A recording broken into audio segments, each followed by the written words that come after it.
هۆکارەکە ئەوەیە کەەوە سەبەکە لێرە گەڕایەوە، هۆکارەکەش ئەوەیە سیاسێک کە من کابرایەکی ئیسلامیمە. گەڕەکی هەنارەیە لە ناحیەی هەریر، دانیشتوانی ئەو گەڕەکە گلەیان لە ئیدارەی شارەکەیان هەیە لەوەی کە حکوومەت گەڕەکەکەیان قیرتاو نەکردووە و دەشڵێن زۆربەی گەڕەکەکان قیرتاو کراون، بەڵام گەڕەکەکەی ئەوانیان فەرامۆش کردووە، هۆکارەکەشی دەگەڕێنەوە بۆ هۆکاری سیاسی. واللهی بە چاوی خۆتان دەمێ هۆکارەکە ئەوەیە کەەوە سەبەکە لێرە گەڕایەوە، هۆکارەکەش ئەوەیە سیاسێک کە من کابرایەکی ئیسلامیمە. کاکە گوتم برای بەڕێز خۆشەویست، حکومەت نابی بە تعسوبی حیزبایەتی ئیش بکە، دەبێ وەکو هاوڵاتی بوون ئیش بکە.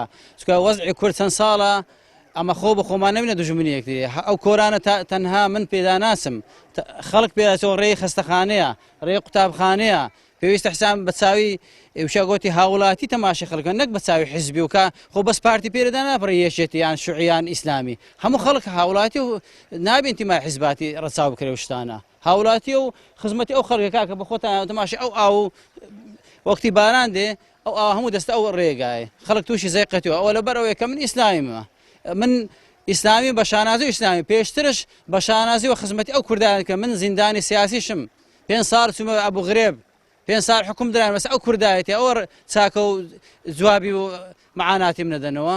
ئێرانێ چەفت ڕێژ کرا، بەڵام کە قسەمە لەگە مقاولەکە کرد وتی ئێرانی بە هۆکارێکی سیاسی ناتوانم بیکەم و سەبەکە بردرا بۆ شوێنێکی تر بۆ مەسەن بۆ ئەو کەسە بردرا کە سەر بەو حزبە بوو کە ئێرانی وەرگرت بۆەوە مقاولەکە. والله گرفتین ئەوێ ئەو هەندەی چاپ بکەن ئێرە خۆشکەن غەدریان لێکردین وەلا سوخوا هەر ناگری ئێرە هەماوە وەجی سارسێ والله زستانە هیلاکەتە چیچی وان هەتا ئێرە خانکەن وەرە پیس.